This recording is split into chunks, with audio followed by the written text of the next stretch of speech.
একইভাবে ৭৫ আবার ৭ই নভেম্বর আধিপত্য বাঙালিদের হাত থেকে রক্ষার জন্য সেদিন সিপাহী জনতার বিপ্লবের মাধ্যমে আধিপত্য বাঙালিদের হাত থেকে সুরক্ষা করা হয়েছিল।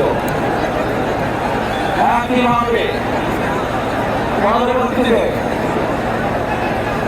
৯০ স্বৈরাচারের বিরুদ্ধে এদেশের জনগণ, এদেশের খেটে খাওয়া মানুষ তাদের গণতান্ত্রিক অধিকারকে ছিনিয়ে এনেছিল।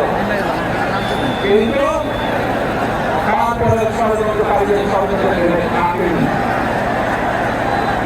আমরা তারপর দেখেছি ২০২৪ সালে ৭১ সালে এই দেশের মানুষ যখন স্বাধীনতা অর্জন করেছিল, ২০২৪ সালে এদেশের ছাত্র জনতা সহ সর্বস্তরের মানুষ, কৃষক, শ্রমিক, গৃহবধূ, নারী, পুরুষ, মাদ্রাসা ছাত্র সহ মত নির্বিশেষে, শ্রেণী পেশা নির্বিশেষে সকল মানুষ সেই ২০২৪ সালের ৫ই আগস্ট এই দেশের স্বাধীনতা এবং সার্বভৌমত্বকে রক্ষা করেছিল।